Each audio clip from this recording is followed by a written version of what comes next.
Hola, muy buena tarde a todos. Yo soy la doctora Luisa Aguilera.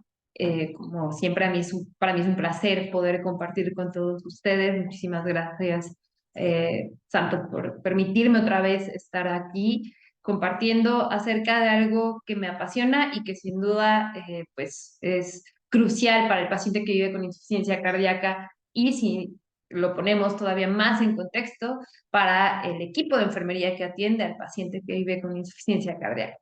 El día de hoy voy a hablarle de estrategias para mejorar la adherencia en el paciente con insuficiencia cardíaca.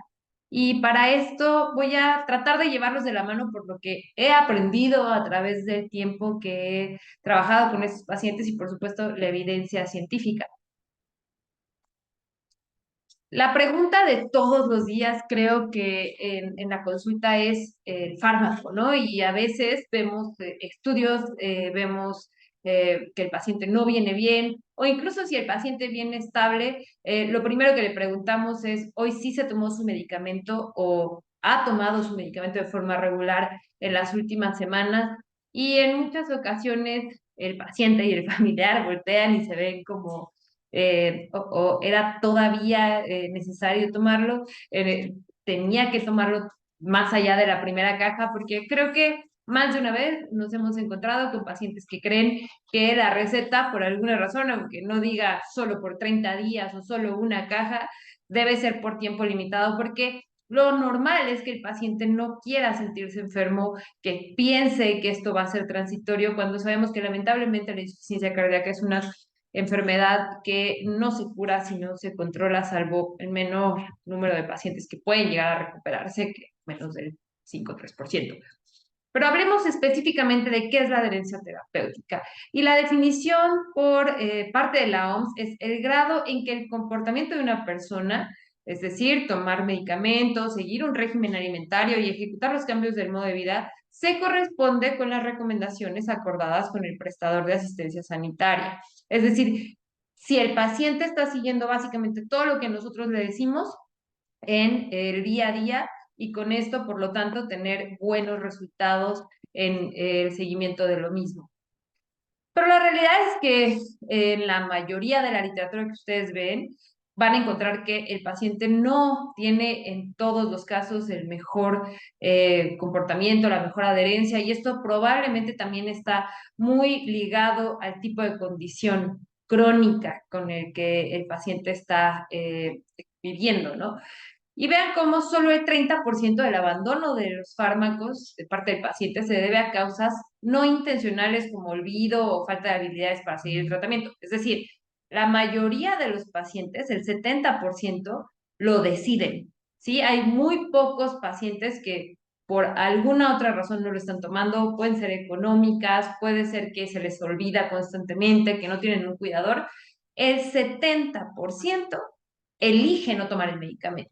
Así que hay opciones para nosotros para hacer que cambie esa decisión y por eso es tan relevante que lo tomemos en consideración. El porcentaje más importante viene desde la elección. Algunos de los factores que encontramos en estos pacientes son, uno, por supuesto, socioeconómicos, ¿no? El paciente que no le dan el medicamento en la institución, que no tiene, por lo tanto, dinero para comprarlo, el paciente que no tiene quien lo ayude a ir a comprar el medicamento.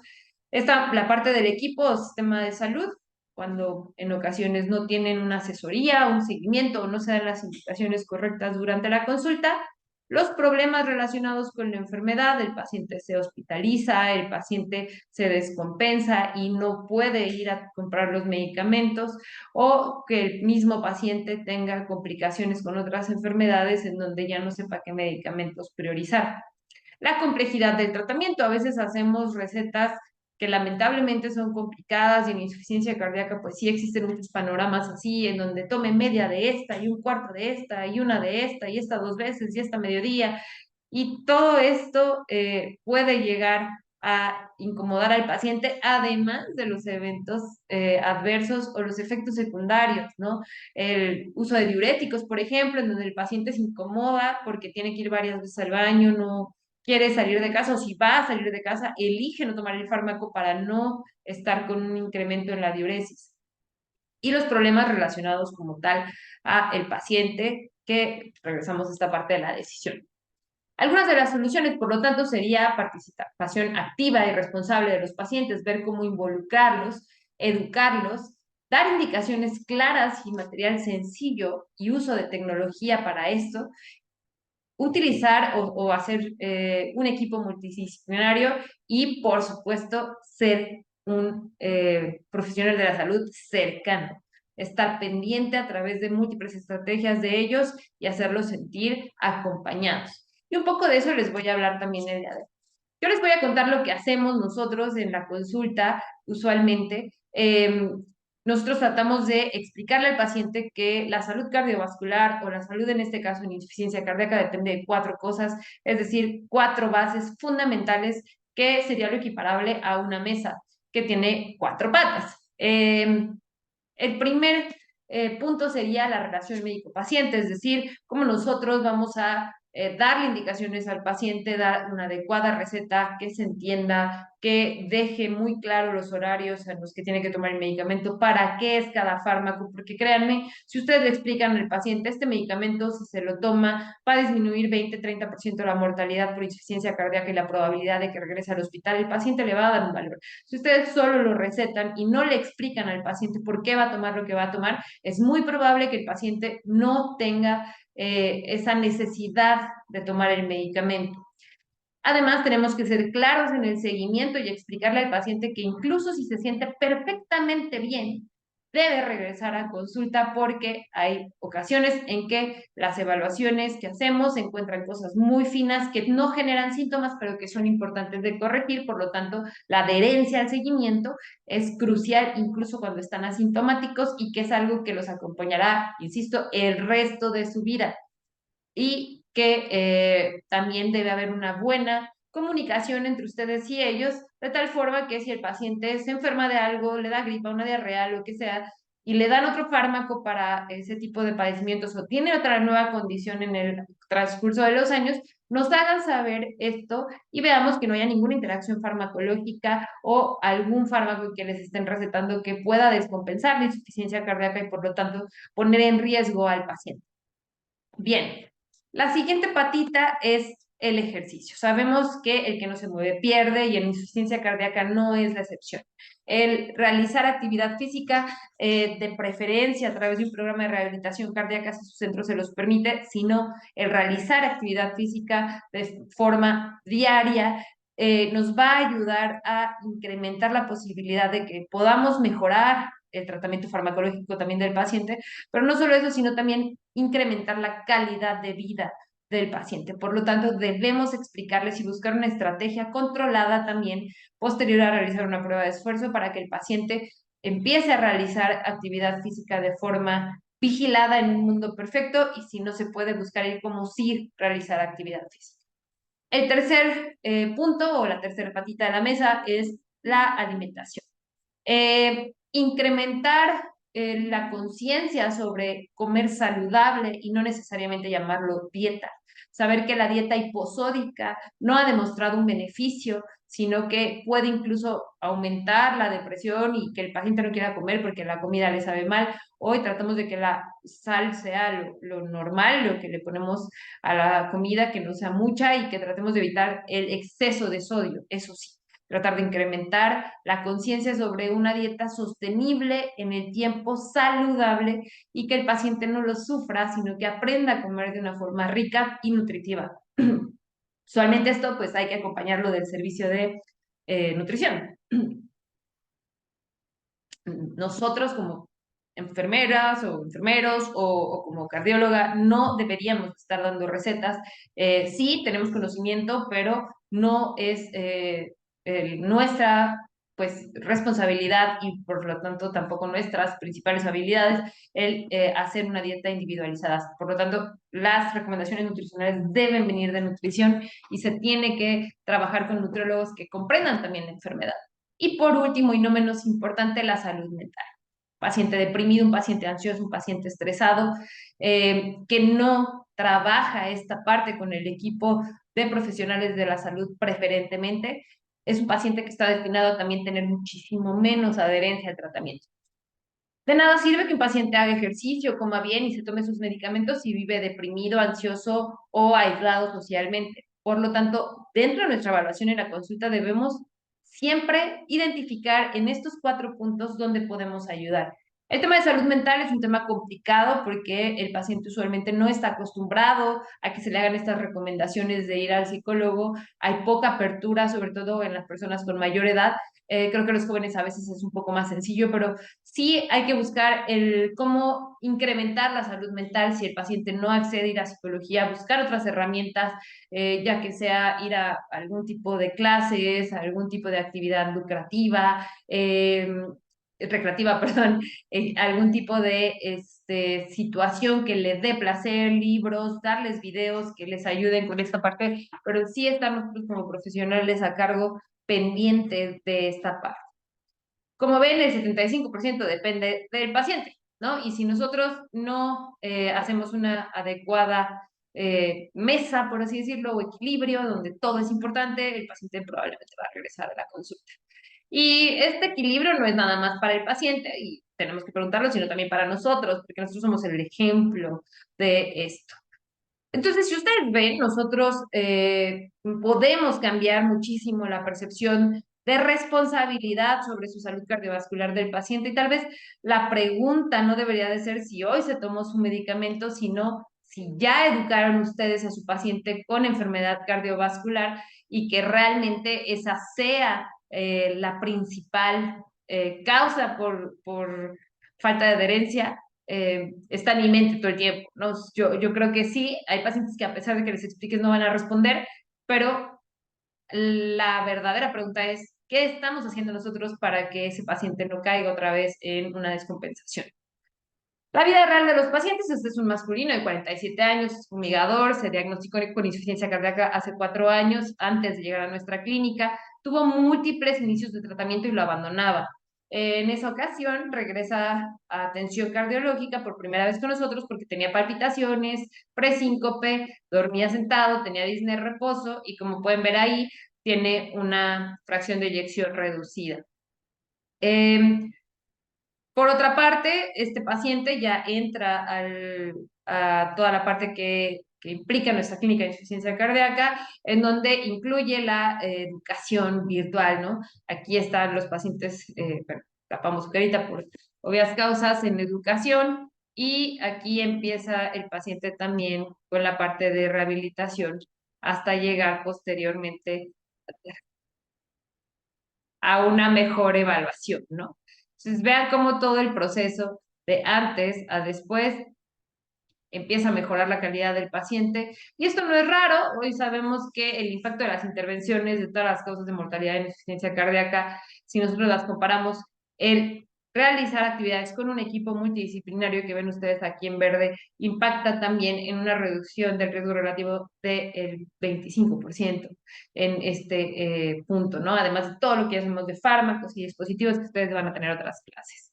Pero tenemos que tener en cuenta que el paciente debe tener adherencia a varias cosas. Fíjense que es ejercicio, todo lo que hemos visto hoy, ¿eh? Ejercicio, alimentación, la terapia farmacológica, que si pueden o no estar consumiendo, porque en ocasiones se requiere la restricción de ingesta de líquidos, ya cuando el paciente está mejor, tal vez es más fácil.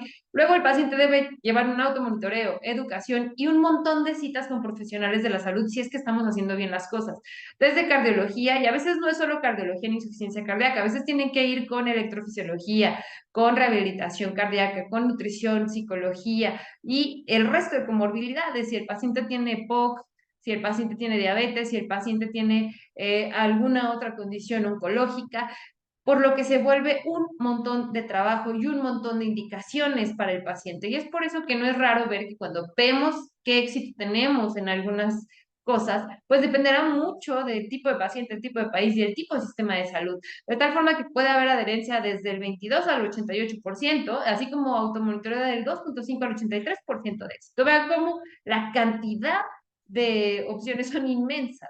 Y vean cómo si nosotros vamos a ver cada una de las indicaciones de todo esto que se da en los pacientes con insuficiencia cardíaca, vean cómo nosotros tenemos por aquí la dieta baja en sodio, pues, el paciente sí, la mayoría tienen buena adherencia, pero si vamos a la actividad física, tiene la mayoría pobre adherencia. Si vemos cuántos se pesan por las mañanas, porque tal vez no lo hemos entendido y no lo han explicado bien, vemos que la mayoría no tiene buena adherencia, la limitación en la ingesta de líquidos, pero si vamos a medicamentos, a citas, lo hacen muy bien y pues esto es parte de los problemas que a veces tenemos, ¿no? El que tiene éxito, obviamente, en todo esto va a recibir ¿qué? O sea, ¿qué es lo que le tengo que decir a mi paciente? ¿Qué va a recibir si hacen todo este esfuerzo? Uno, mejoría de la capacidad funcional. Dos, por ende, calidad de vida. Reducción de hospitalizaciones, o sea, explicarle al paciente que va a estar lejos del hospital es una maravilla. El aumento de la sobrevida y, por supuesto, disminuir la posibilidad de desarrollar comorbilidades como diabetes, hipertensión, entre otras cosas que se pueden ir desarrollando. Ahora, viendo todo esto, ¿qué influye en este éxito? Uno, la educación. Dos, la red de apoyo que tenga el paciente, que si no es familia, podemos ser nosotros. Es muy importante entender que entre más comorbilidades hay más médicos dándoles indicaciones a los pacientes y es más difícil. La edad también, por supuesto, entre más añoso el paciente, más dependiente, a veces con problemas de demencia, es muchísimo más difícil que puedan ser mucho más adherentes al tratamiento. Y aquí les pongo en signo de interrogación el nivel de educación. En nuestra experiencia en la clínica tenemos pacientes de todos los estratos socioeconómicos, desde pacientes que son de muy bajo recurso y lo hacen muy bien, hasta pacientes con todo el recurso y nivel de educación, y lo hacen muy bien. Entonces, en los dos puntos, creo que hay pacientes que lo pueden hacer. Yo creo que aquí la responsabilidad del médico es bajar el mensaje al nivel de educación y de utilizar las expresiones adecuadas para que el paciente lo comprenda. Si nosotros vamos a el término insuficiencia cardíaca, para nosotros es muy fácil entenderlo porque todos estamos familiarizados aquí con eso. Pero el conocimiento de la enfermedad allá afuera es muy malo. Y cuando tú le dices a alguien está enfermo del corazón, bueno, o sea, para empezar es un tema psicológico fuertísimo. Y además empezamos con San Google, empezamos a buscar información en donde no muchas veces vamos a encontrar respuestas adecuadas. Por lo tanto, el realizar estrategias para que el paciente conozca bien la enfermedad puede ayudarnos también a la adherencia, porque el paciente va a entender para qué son los medicamentos, va a entender por qué el pronóstico es tan dependiente de todo esto. Y esto no solo incluye al paciente, sino también a los principales cuidadores para evitar problemas, ¿no? ¿Quiénes tendríamos que estar educando a a los pacientes, perdón? Sería desde enfermería, nutrición, trabajo social, los mismos farmacistas. En México no es muy común que esto pase, pero en otros países sí. Y por supuesto, nosotros los médicos, ¿no? En la consulta. Y por último, el otro punto a tocar es, ¿importa la clase funcional? No, no hay una asociación clara, pero definitivamente los dos extremos son mucho más difíciles. Porque el paciente muy enfermo, pues se siente tan mal que le cuesta mucho trabajo seguir todas las indicaciones y realizar todas las actividades que tiene que realizar. Y del otro lado, el paciente que está muy bien, no nos cree que esto es grave y pues tenemos pacientes con 20 de FEBI que están jugando tenis y dicen, ¿de verdad me tengo que tomar esto? ¿De verdad estoy tan mal como para seguir viniendo al cardiólogo? Entonces, esa es la parte como complicada en muchas ocasiones. Ahora, también hay que irnos del otro lado. ¿Es solo el paciente, solo también nuestra recomendación, o que no estamos viendo también? ¿Sí? Porque lo más fácil siempre es decir, este paciente no le echa ganas, en lugar de hacer una evaluación completa, y no solo completa, empática, tratar de ponernos en los zapatos del paciente para comprender por qué el paciente hace lo que hace. Esta es una femenina de 84 años que vive con diabetes, EPOC, hipertensión e insuficiencia cardíaca con fracción de eyección preservada. Su médico previo le dijo, ya tiene muchas enfermedades, su oxígeno está muy malita del corazón, ya está grande, por favor, ya quédese quieta. Esa fue la frase del médico previo. Entonces ella está enojada, ya no quiere sus medicamentos porque no tiene un por qué seguir viva si solo va a estar tirada. Y ella, pues, literalmente me dijo, yo, pues, si ya solo voy a hacer un mueble, ¿para qué? ¿No? Y entonces ahí uno es donde debe ser empático y decir, claro, si esas son las indicaciones que le están dando, pues seguro la paciente va a ser muy complicado que pueda acceder a realizar otras cosas. Por lo tanto, ahí empezamos la reintegración a la vida normal y activa de la paciente.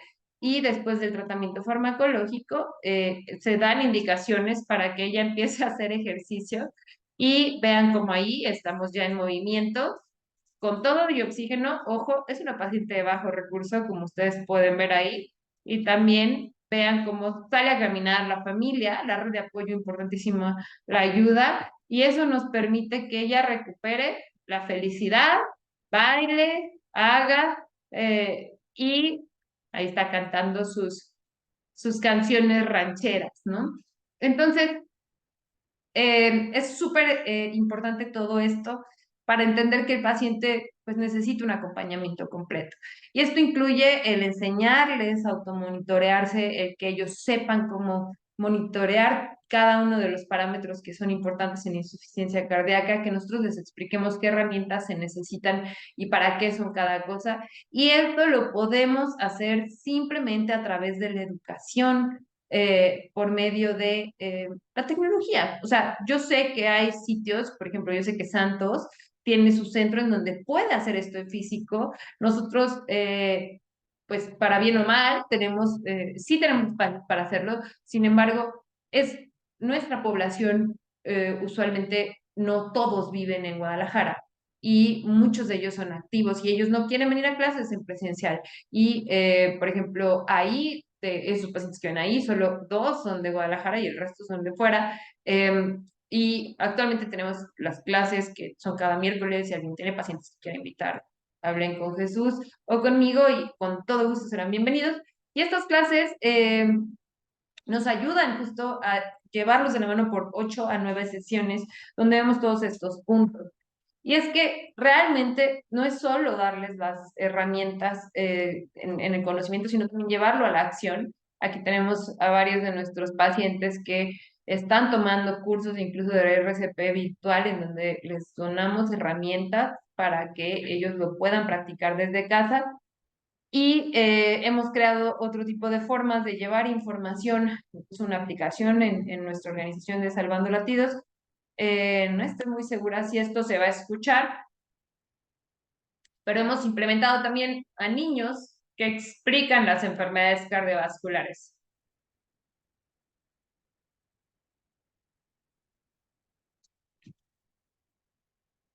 Y por supuesto, me encantaría también exponerles que dentro de estas innovaciones, pues también seguimos activos en la organización de Salvando Latidos. Si no la sigan en redes sociales. Es una organización sin fines de lucro que nos permite también crear estrategias para llevar a diferentes puntos para mejorar la salud cardiovascular de las personas. El mensaje aquí es muy sencillo.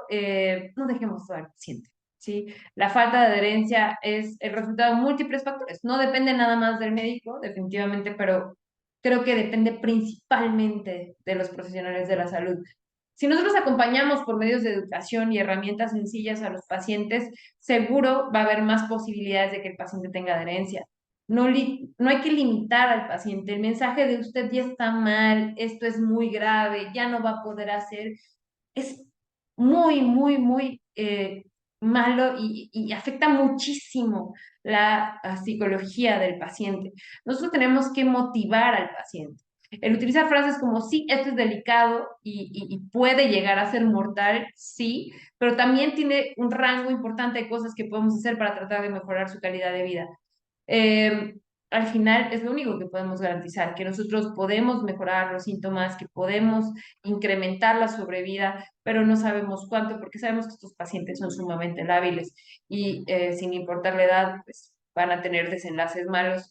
Pero si nosotros encontramos al paciente en el momento correcto e implementamos las estrategias adecuadas, el paciente puede tener no solo muy buena calidad de vida, sino también cantidad de vida. Para mí, como siempre, es un placer hablar con todos ustedes.